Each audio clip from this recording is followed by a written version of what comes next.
Ainda estamos só no logo? Opa, então agora vamos acabar com o logo. Vamos lá.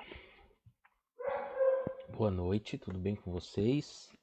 Estou usando aqui um programa novo aqui para transmissão. A gente vai aprendendo, né, gente? Se eu tiver meio confuso hoje, vocês me perdoem porque é justamente o uso desse programa novo. Então eu preciso me acostumar com ele. O Rafael, que sempre ajuda a gente, ele já está mestre nisso, mas para mim vai ser a primeira vez. Então vocês tenham um pouquinho de paciência. Muito bom que vocês estejam aqui, tá? Eu quero agradecer. Espero que essa classe, esse estudo da Bíblia, seja bom para você, né? Que esteja te ajudando a se aproximar mais da Bíblia, se aproximar mais de Deus, enfim, que te ajude, né? Te ajude numa caminhada espiritual, tá? Então, hoje a gente vai ter um assunto importante. Semana que vem é meio que continuação desse estudo, então já vai se preparando. Se você gostar de hoje, você já vai pedindo para outras pessoas estarem, se conectarem, enfim, você faz a sua propaganda, ok? Então, como a gente sempre faz, eu estou esperando um pouquinho mais de gente, porque para a gente poder fazer oração e começar então a transmissão. Normalmente tem um pouquinho mais de público, mas como eu coloquei agora há pouco o link, vou esperar só mais 2 minutinhos, a gente começa a nossa classe, faz oração e começa, ok? Como eu falei, eu estou usando aqui um programa diferente, então talvez, espero que dê tudo certo hoje, vamos lá. Eu estou aqui monitorando aqui o meu áudio, olha que legal. Muito bem. Eu gostaria que vocês colocassem perguntas. Hoje eu estou conseguindo ver aqui. Eu estou sem a Estela. Eu estou aqui do meu escritório. Não estou na minha sala. A Estela está ocupada agora. Eu estou sem ela aqui para me ajudar, mas eu estou vendo aqui. Eu consegui ligar tudo ao mesmo tempo. Então eu estou vendo a página do Facebook e estou vendo aqui. Só quando eu estiver fazendo, ó, aí vai ficar um pouco difícil de ver as. Bom, a gente vai dar um jeito. A gente dá um jeito. Vamos lá. A gente vai dar um jeito. Então, não, se você tiver alguma dúvida, por favor, ponha. E mesmo que você tenha alguma dúvida que não dê tempo de eu responder hoje, agora, então você deixa a sua dúvida nessa publicação, porque eu respondo, tá? Eu olho aqui os comentários que são feitos. Normalmente é só comentário, boa noite, tudo bem, teve sim algumas perguntas, mas as perguntas já foram respondidas. Mas se você tiver, eu não consegui responder agora, deixa a pergunta que eu vou colocar, eu vou responder durante a semana, ok? Então, vamos lá. Então, eu vou fazer uma breve oração, porque como de costume e importante, antes de abrir a Bíblia, é sempre importante a gente pedir orientação do Espírito Santo, porque foi ele que inspirou a Bíblia e as palavras são imperfeitas, o apresentador é imperfeito, mas Deus pode colocar exatamente a ideia que ele tinha originalmente quando pediu para o profeta escrever na sua mente agora, ok? Então feche seus olhos se você puder, eu vou fazer uma breve oração. Senhor Deus, nós queremos te agradecer por todas as bênçãos que o Senhor nos deu essa semana. Pedimos as tuas bênçãos na semana que está se iniciando agora também. E pedimos principalmente agora, Senhor Deus, que o teu Santo Espírito se faça presente com cada uma das pessoas que estão abrindo as suas Bíblias agora para estudá-la. Que o teu Santo Espírito ele toque no coração dessas pessoas e que a mensagem que o Senhor tinha e tem ainda para essas pessoas seja o que elas realmente vão entender agora. Esteja com cada um de nós, te pedimos em nome de Jesus. Amém. Muito bem. Agora começa. Vamos lá. Eu vou colocar aqui o eu espero que a qualidade da imagem esteja melhor hoje do que nos outros dias, tá?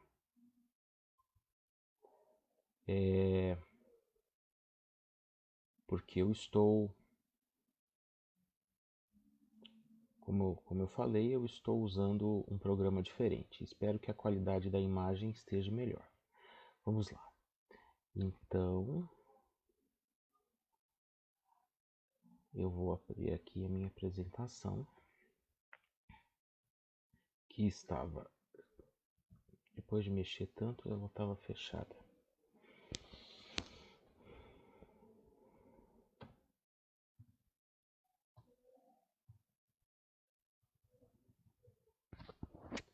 Vamos lá.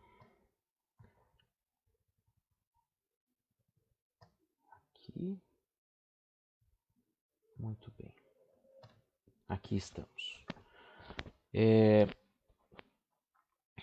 Então, na semana passada, nós estivemos falando sobre justificação pela fé. Isso é um termo teológico para o processo de salvação, tá? E eu falei, inclusive, isso aqui é um comentário meu, tá?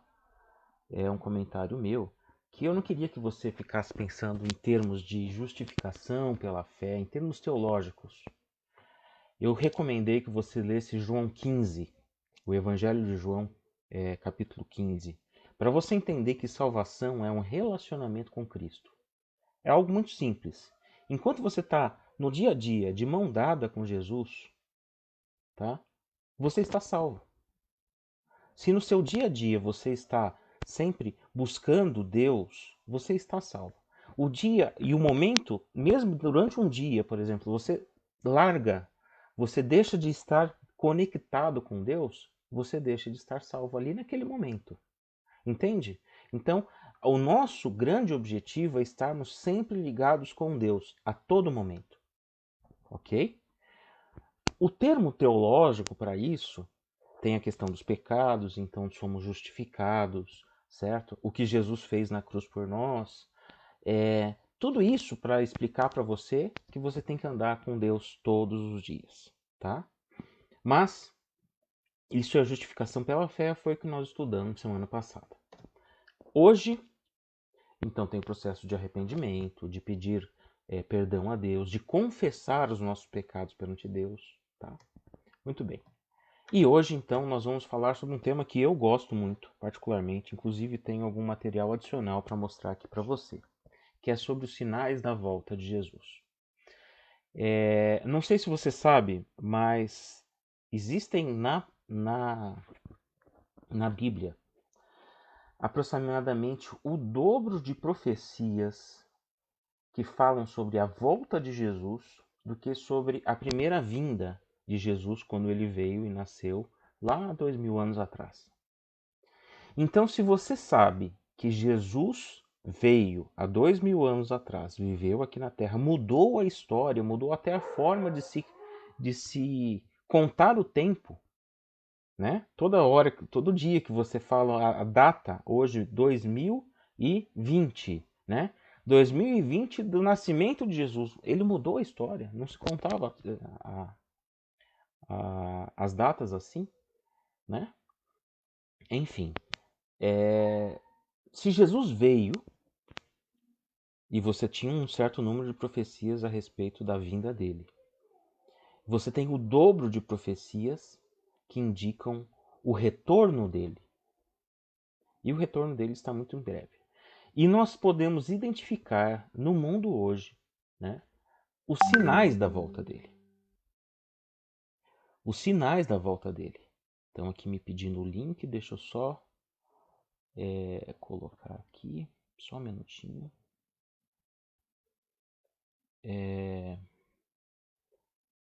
Deixa eu só compartilhar isso aqui e eu já volto a falar aqui porque estão me pedindo o link. Vamos lá.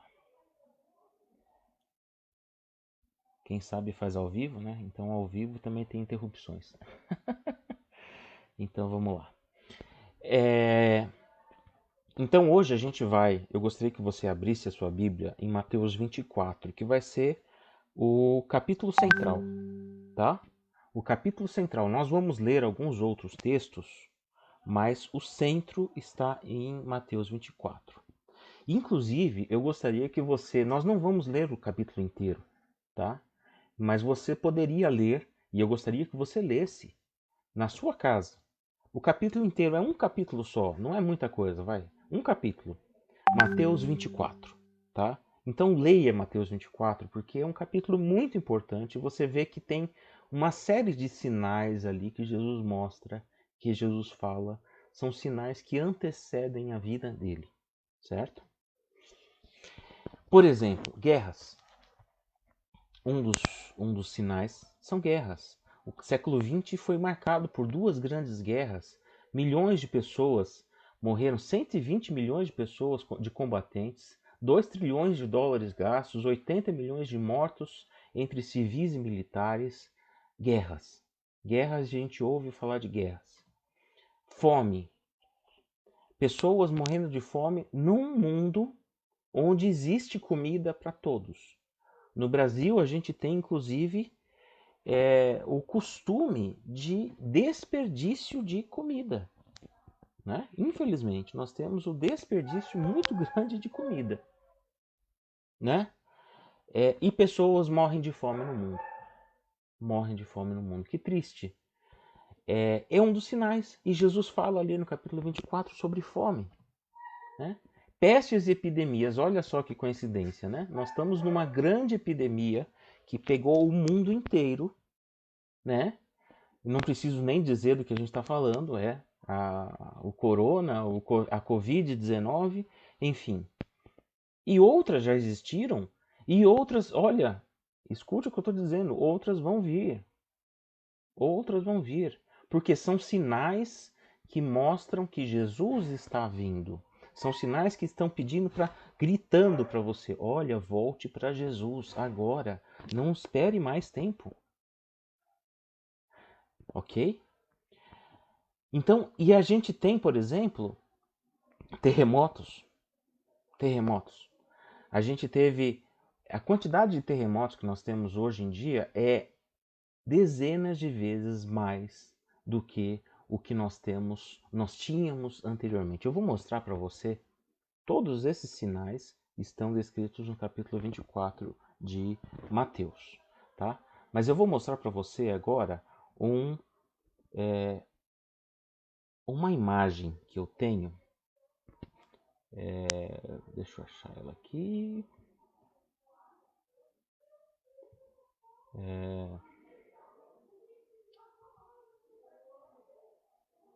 Olha esta imagem aqui.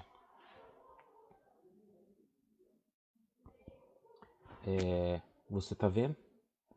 O que ela tem de especial? São o número, aqui, nesta linha aqui embaixo, é o número de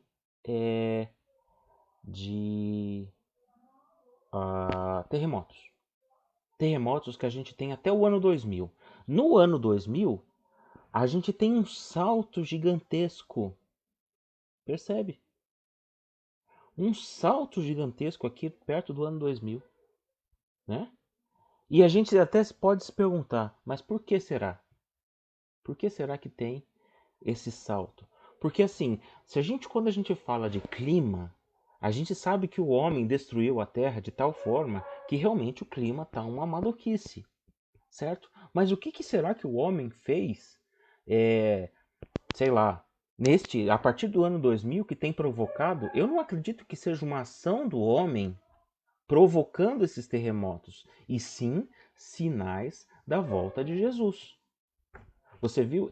Essa imagem eu acho fantástica. Percebe? Olha, a gente tem 15, 20 vezes mais aqui o número de terremotos em relação ao que tinha antes, né? E isso são sinais da volta de Jesus.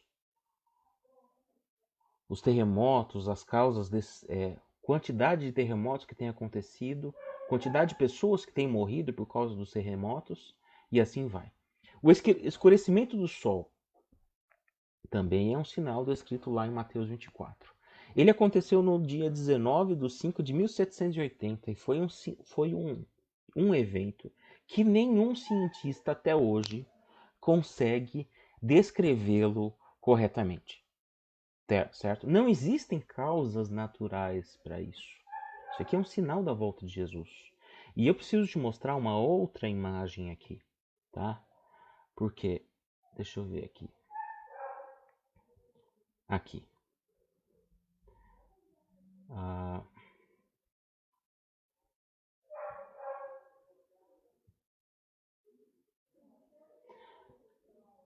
Deixa eu mostrar uma imagem antes. Então, a imagem é o seguinte.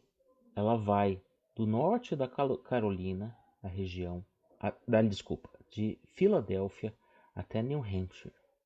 É uma região que tem aproximadamente, em linha reta, esse aqui é o mapa dos Estados Unidos, né? Em linha reta, mais de 500 quilômetros em linha reta, certo? Mais de 500 quilômetros em linha reta. Aqui está um zoom e toda essa região onde está escuro é a região que foi afetada por esse dia escuro. Os relatos desse dia escuro, você pode procurar, procure lá 15 de maio, 19 de maio de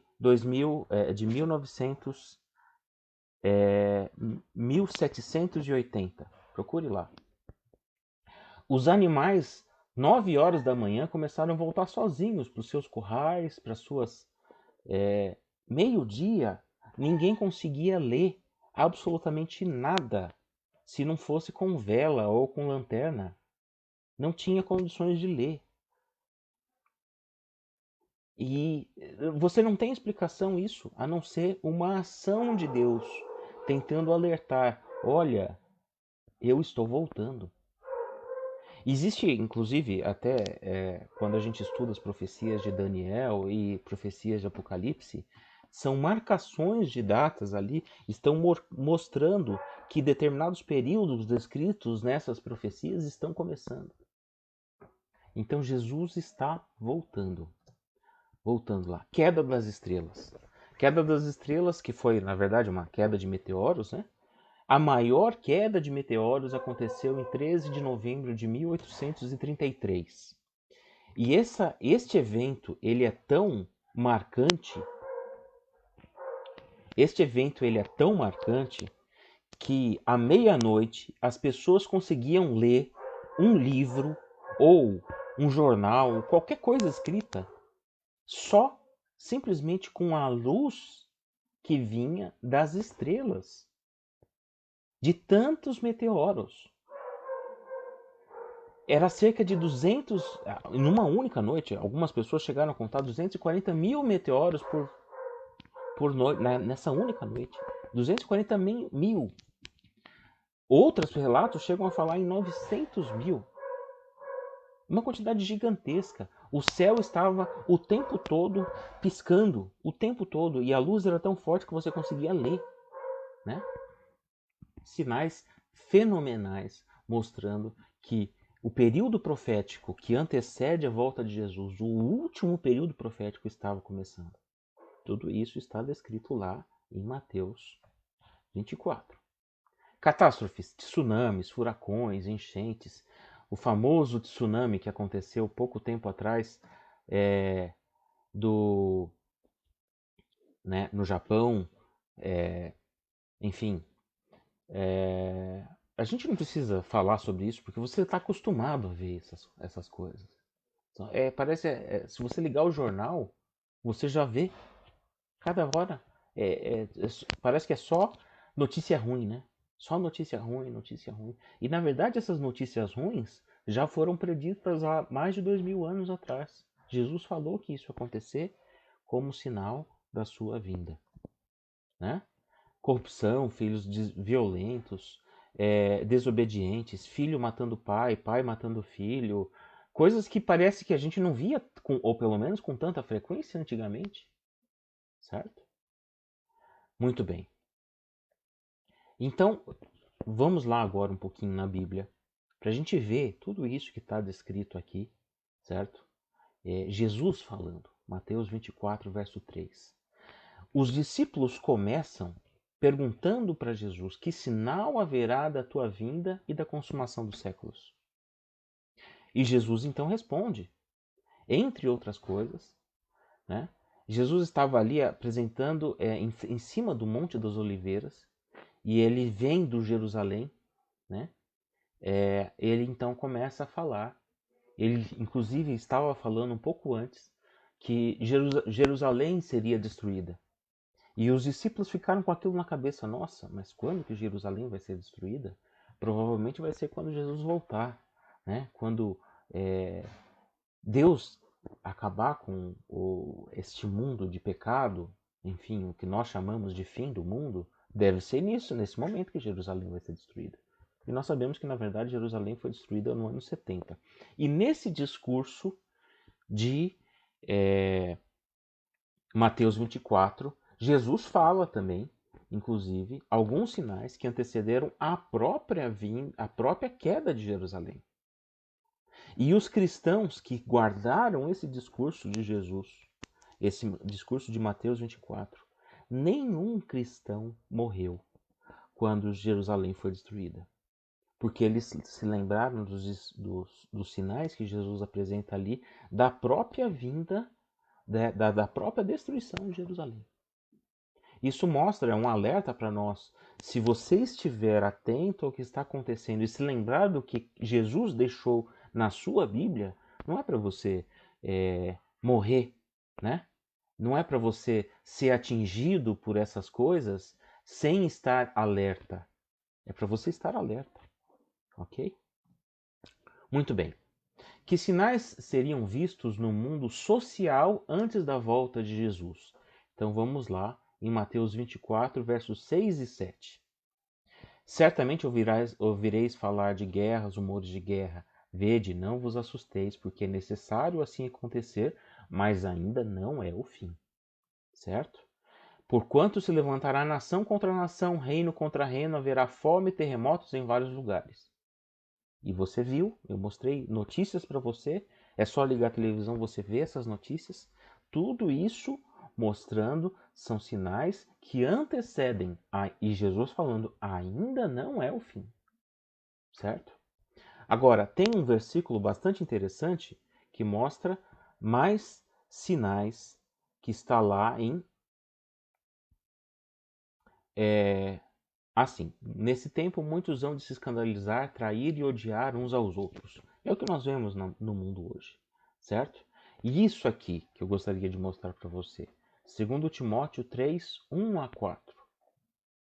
Se você puder, vamos lá em 2 Timóteo, procure na sua Bíblia.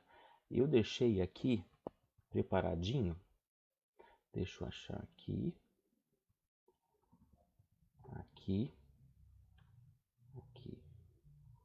Uma Bíblia que eu gosto de usar. Um site que eu gosto de usar. E eu vou mostrar junto com você. Tá? Então é 2 Timóteo. 2 Timóteo 3. Deixa eu ver. 3, 1 a 4. Espero que você consiga ver aqui. Certo? E eu vou mostrar aqui para você. Esse site aqui é interessante porque você tem várias versões da Bíblia. Essa é uma versão que eu gosto bastante, a Nova Tradução à Linguagem de Hoje.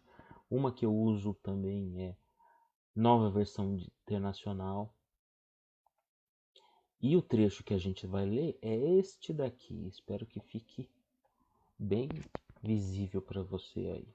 Vamos lá.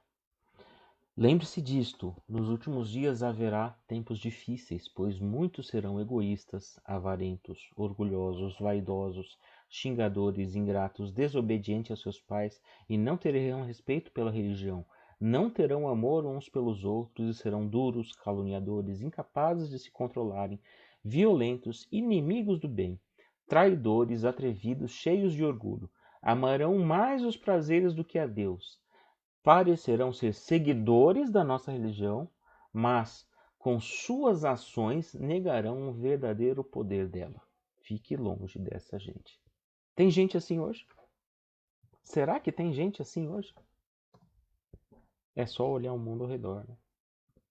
É só olhar o mundo ao redor. Pois é. É praticamente a descrição do nosso mundo. Eu acho muito importante aqui, mais amigos dos prazeres do que amigos de Deus. Porque o mundo é uma correria por prazer, por prazer, por prazer, por prazer. Ninguém está interessado no qual é a vontade de Deus. Só prazer, prazer, prazer, prazer. Né? E as pessoas se matam por prazer que segundos depois não existe mais. Né? As drogas é um exemplo disso. Né? Ah, tem prazer nas drogas? Claro que tem. Se não tivesse, ninguém faria. Né? E se matam por isso. Muito bem. Então, que sinais haveriam no mundo social antes da volta de Jesus? Guerras, rumores de guerras, nação contra nação e fome em vários lugares.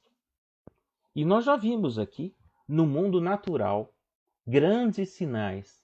Os terremotos, e nós vimos que depois do ano 2000 o número de terremotos cresceu muito, certo? Muito. O escurecimento do Sol, a queda das estrelas, tudo isso aconteceu em 19 de maio de 1780 e 13 de novembro de 1833. Porquanto se levantará nação contra nação, reino contra reino, fomes. Logo em seguida, a tribulação daqueles dias, o sol escurecerá, a lua não dará a sua claridade, e as estrelas cairão do firmamento, e os poderes do céu serão abalados. Isso aqui está em Mateus 24, verso 29. Está vendo aqui Jesus falando? Olha, o sol escurecerá, a lua não dará a sua claridade, as estrelas cairão do firmamento. Sinais da volta de Jesus. Essa descrição, este evento aqui, ele também aparece lá em Apocalipse. Esse evento também aparece lá no livro de Joel, mostrando que Deus repete, né? Deus repete a mesma mensagem em vários pontos na Bíblia. Procure no livro de Joel, ou então procure no livro de Apocalipse, você vai encontrar o sol se escurecendo, a lua, as estrelas caindo, porque são sinais da volta de Jesus. Muito bem. Olha, isso aqui é importante. Que sinais seriam vistos no mundo religioso? Mundo religioso. Vamos lá. E lhes respondeu: Vede que ninguém vos engane. Mateus 24, verso 4 e 5. Porque virão muitos em meu nome dizendo eu sou o Cristo. Enganarão a muitos. Viu? Não é o Henri Cristo, tá? Henri Cristo engana, sei lá, umas 3 pessoas, talvez. Não é o Henri Cristo. Mas vão surgir ainda outros bem mais convincentes do que o Henri Cristo, tá? Se dizendo Cristo. Se dizendo Cristo. Preste atenção. E Jesus, só que Jesus disse aqui, enganarão a muitos. Levantar-se-ão muitos falsos profetas e enganarão a muitos. Falsos profetas? Muitos falsos profetas. Olha que interessante. Surgirão falsos cristos e falsos profetas, operando grandes sinais e prodígios para enganar, se possível, os próprios eleitos. Agora, você não vai ser enganado porque você leu esse trecho agora. Então você sabe, Jesus já está te alertando, certo? E como que a gente consegue discernir, né? Então haverão falsos cristos e falsos profetas baseado em grandes sinais e prodígios, não baseados na palavra de Deus. Isso aqui que é importante. Tem pessoas aí fazendo milagres, mas que estão pisando no que a palavra de Deus diz. Você sabe do que eu estou falando. Eu não estou aqui para julgar essas pessoas, mas o que Jesus está dizendo aqui é mais importante do que os sinais que aparecem, é o que elas dizem e fazem, se está ou não de acordo com a vontade de Deus, certo? Qual que é a motivação dos falsos profetas ao pregarem a Bíblia? Segundo Pedro 2, versos 1 a 3. Eu deixei separado aqui também para a gente ir lá. Segundo Pedro 2, capítulo 2, versos 1 a 3. Eu vou mudar a versão. Eu vou para a nova versão internacional. Mas a mensagem é a mesma, tá? Olha lá. Versos 1 a 3. Então vai ser aqui, ó. No passado surgiram falsos profetas no meio do povo, como também surgirão entre vocês falsos mestres. Estes introduzirão secretamente heresias destruidoras, chegando a negar o Deus, o soberano que os resgatou, trazendo sobre si mesmos repentina destruição. Muitos seguirão os caminhos vergonhosos desses homens, e por causa deles será difamado o caminho da verdade. Olha como esse trecho é profundo. Em sua cobiça, tais mestres os explorarão com histórias que inventaram.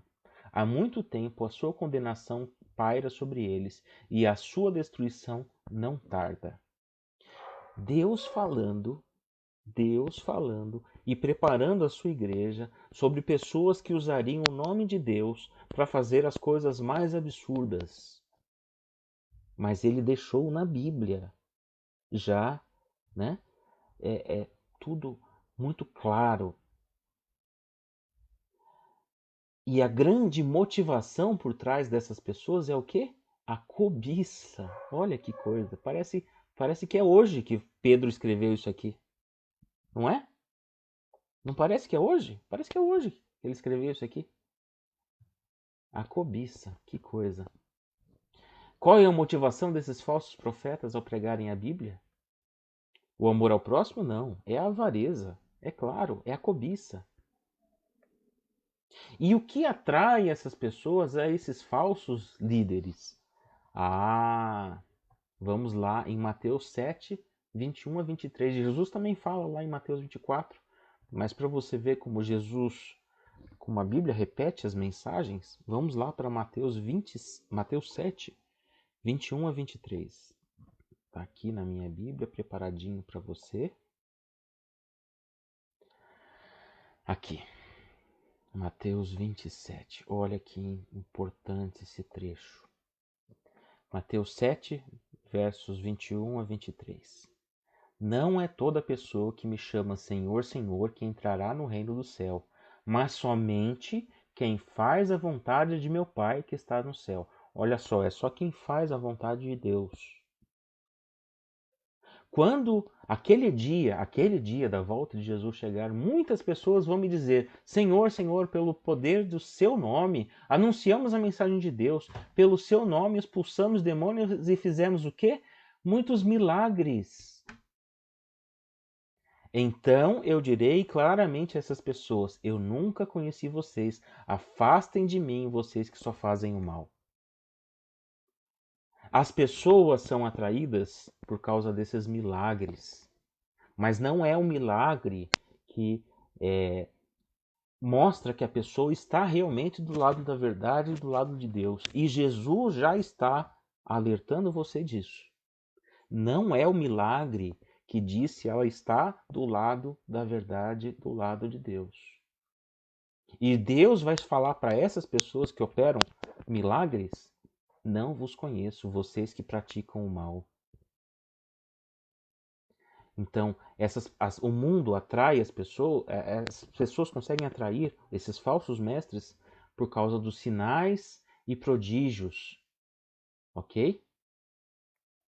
Agora, aqui é o grande sinal da volta de Jesus. Quando isso aqui acontecer, nós cremos, o cristianismo acredita que então Jesus virá. Mateus 24, 14. Mateus 24 está dizendo assim, verso 14, dizendo assim para nós: E será pregado este evangelho do reino por todo o mundo para testemunho de todas as nações, então virá o fim.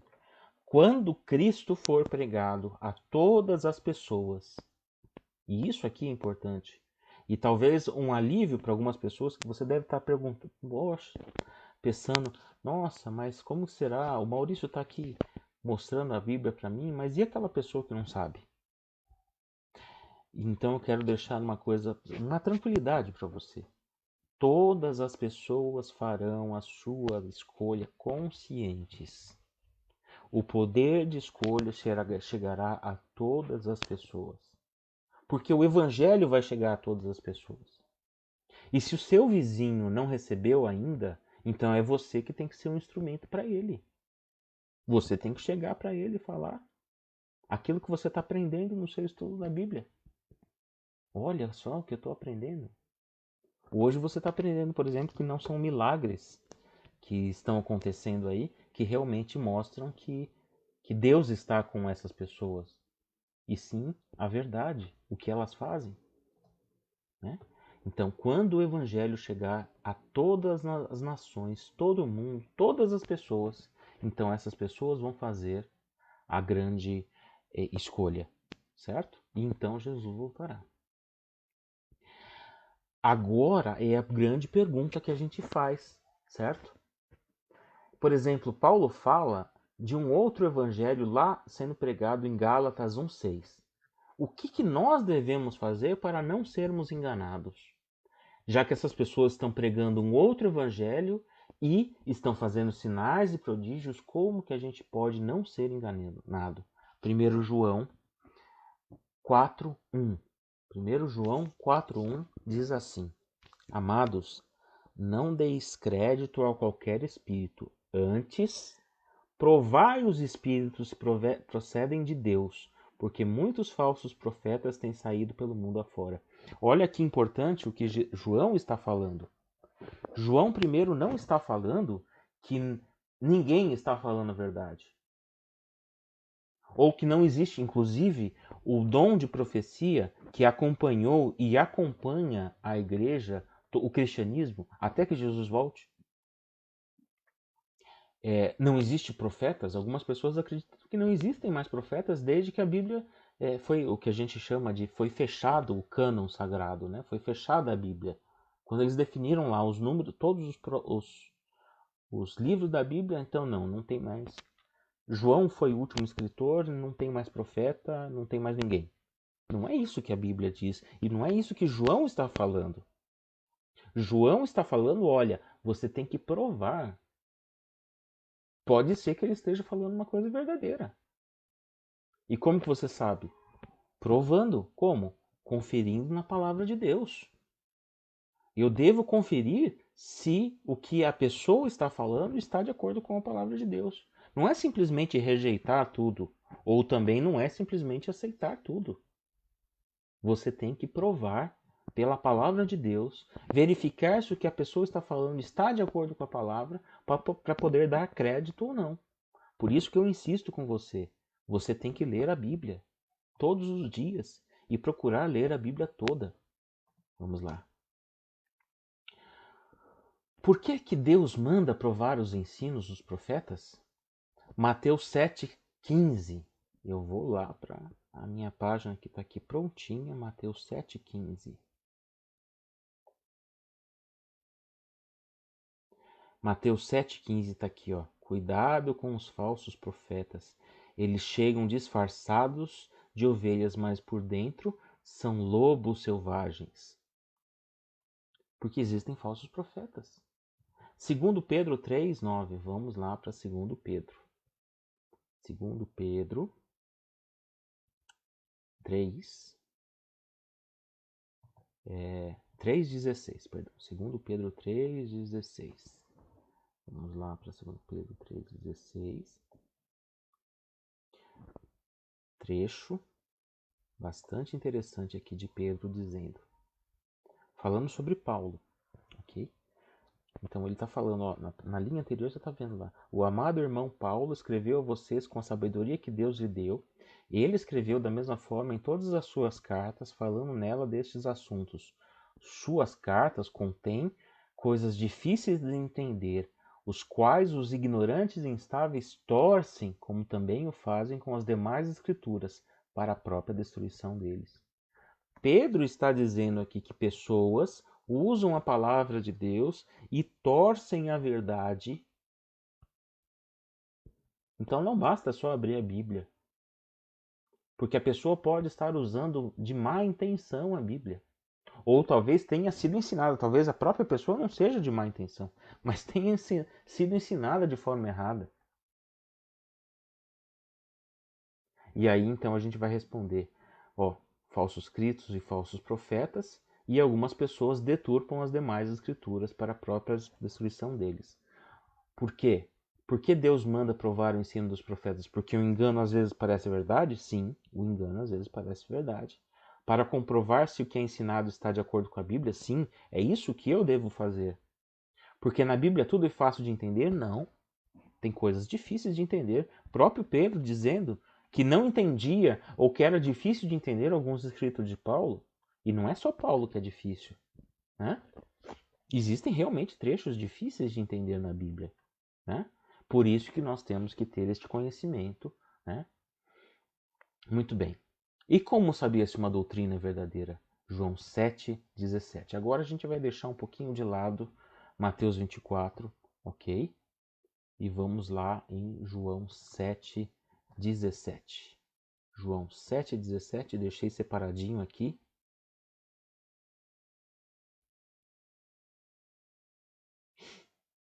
Interessante, bem interessante esse trecho aqui.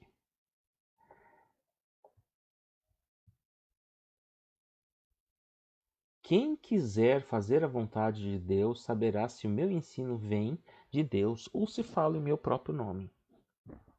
Você tem realmente a sinceridade no coração? Porque aqui Jesus está dizendo: quem realmente quer fazer a vontade de Deus sabe se o ensino é verdadeiro ou não. É isso que Jesus está dizendo aqui. Isaías 28:10. Vamos lá para Isaías 28. Isaías 28:10.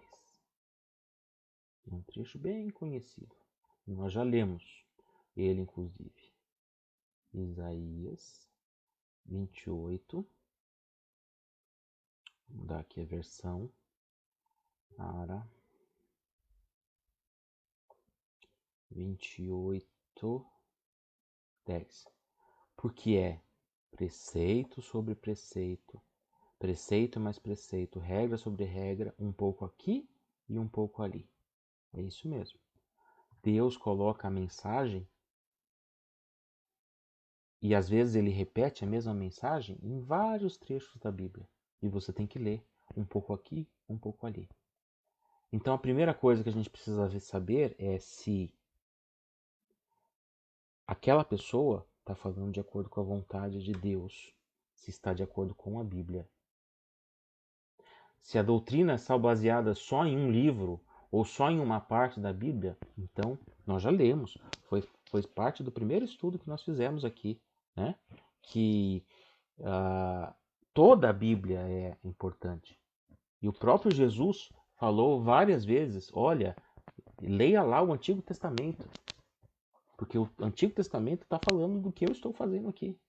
O Antigo Testamento testifica de mim. Então, sem essa de só o Novo Testamento, certo? Então, toda a Bíblia, você tem que ter o conhecimento da Bíblia inteira para saber se aquele conhecimento, se aquilo que a pessoa está falando realmente é verdade ou não. Muito bem. Se alguém quiser fazer a vontade dele, conhecerá a respeito da doutrina, se ela é de Deus ou se falo por mim mesmo.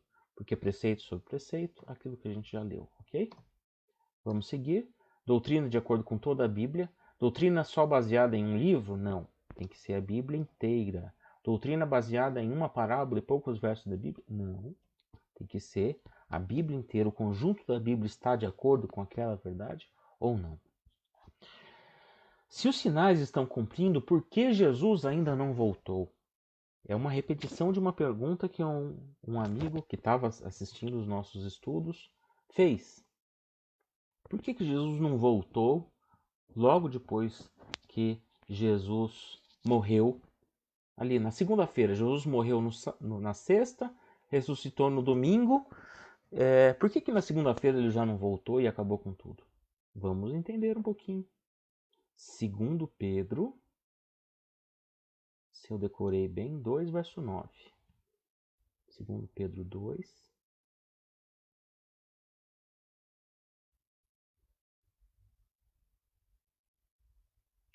Deixa eu ver. 3, verso 9, perdão. Segundo Pedro 3, verso 9.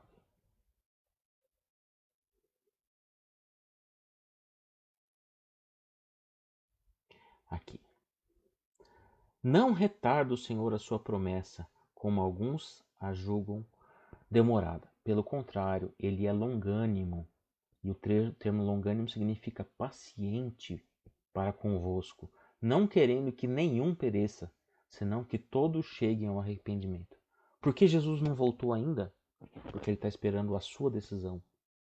Porque ele está esperando a decisão daquela pessoa que você ainda não falou. E que é sua responsabilidade falar. Entendeu? Porque tem pessoas que ele ama todos. Ele ama todos. Mas então ele sabe, olha, aquela pessoa, ela vai mudar de posição. Tá precisando chegar a palavra a ela. E é você que tem que ser esse instrumento para chegar àquela pessoa. Ok? Então Jesus não voltou ainda porque ele está esperando a sua e a decisão de todas as pessoas. Enfim, o evangelho chegar a todas as pessoas e o máximo de pessoas, claro, chegar ao arrependimento. Muito bem. Que atitude devemos ter no tempo do fim? Que atitude devemos ter no tempo do fim? Infelizmente eu preciso terminar porque eu tenho um compromisso agora 8 horas lá no Alvorada. Eu preciso sair daqui a pouquinho, bem correndinho. Mas é um verso aqui importante, eu já deixei ele separado aqui. Estava separado, mas eu perdi. Vamos lá, Lucas 21. Lucas 21, 28.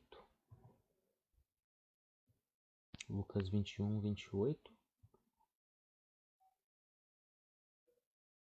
E na verdade, esse trecho aqui, olha só que interessante. Lucas 21. Haverá sinais no sol, na lua e nas estrelas. Tá vendo aqui? Jesus repetindo a mesma mensagem que estava lá em Mateus 24, que a gente leu. Ele está mostrando aqui também, repetindo, porque é importante, né? Lucas 21, 28. Quando estas coisas começarem a acontecer, fiquem firmes e de cabeça erguida, pois logo vocês serão salvos. Então não é para você ter medo. Esses sinais estão acontecendo no mundo, mas não é para você ter medo. Se você está longe de Deus, se você está longe de Jesus, talvez você fique com medo. Mas se você está perto de Jesus, você tem que ficar alegre. A sua redenção está próxima. Se você está com medo, então se aproxime de Jesus e fique alegre. Entendeu? Fique alegre. Ora, ao começarem essas coisas a suceder, exultai e erguei as vossas cabeças, fique alegre, porque a vossa redenção se aproxime. Né? E acautelai-vos por vós mesmos, para que nunca vos suceda que o vosso coração fique sobrecarregado com as consequências da orgia, da embriaguez e das preocupações desse mundo, para que aquele dia não venha sobre vós repentinamente como um laço. Ou seja, eu tenho que prestar atenção no que está acontecendo, né? Para me preparar, para que não seja pego de surpresa. E, é claro, esse verso, ele é quase que a base do meu relacionamento, do seu relacionamento com Cristo. E é o que eu tenho repetido aqui já faz 2 ou 3 estudos. Buscai, pois, em primeiro lugar o reino e sua justiça, o reino de Deus e a sua justiça, e todas as coisas vos serão acrescentadas. Atitude que eu tenho que ter, sabendo que nós estamos no último período da história. Eu não fiz a live aqui que eu cheguei a convidá-los sobre profecias, né? Estamos terminando, já está acabando, é o meu último comentário, ok?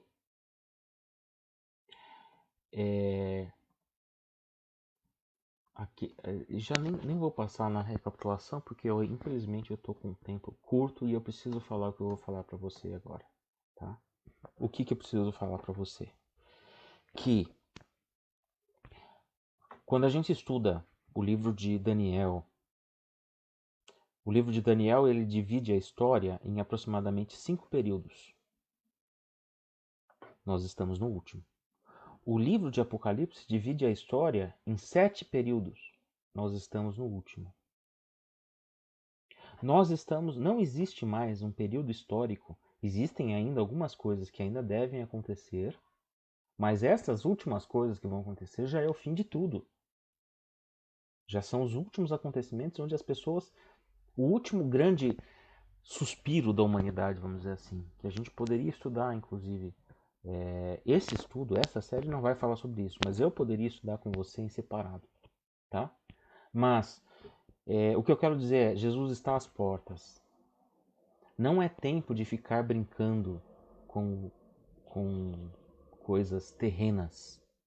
É tempo de estarmos alertas e termos uma comunhão verdadeira com Cristo. Verdadeira com Cristo todos os dias. Porque Jesus está às portas. E as pessoas que estiverem distraídas com as coisas do mundo serão pegas de surpresa. Você não. Você não vai estar assim. Você vai estar alerta. E quando as coisas estiverem acontecendo, você vai ficar mais feliz. Porque sabe que o seu grande amigo, Jesus, estará voltando para te buscar, para você ter a eternidade ao lado dele. Esse é o meu desejo, que você pense. Passar a eternidade do lado do seu grande amigo chamado Jesus. Esse é o grande convite que ele faz para você. Ele quer passar a eternidade do seu lado. Ele está com saudade de você. Que você esteja com saudade dele também. E a cada dia mate um pouquinho dessa saudade com oração, com o estudo da Bíblia. Ok? Que você tenha uma boa semana. Nós vamos encerrando aqui. Eu vou fazer uma breve oração. Desculpe, tive que fazer corrido porque eu tenho que sair agora, tá? Então, deixa eu só voltar aqui. Eu vou fazer uma oração com você. E se você puder, feche os seus olhos, ok? Semana que vem te aguardo aqui, tá bom? Querido Deus, nós vemos aqui, pela tua palavra, que o Senhor está próximo de voltar. Que os sinais estão mostrando no mundo físico, no mundo social, enfim. Pedimos que o Senhor volte logo, porque estamos ansiosos para seu retorno. Mas pedimos também que o Senhor nos ajude a termos uma ligação contigo forte, verdadeira, real, para que nós possamos não só estarmos preparados para a tua vinda, como levar outras pessoas também ao conhecimento de ti, ao relacionamento de ti contigo. Esteja conosco, te pedimos em nome de Jesus. Amém.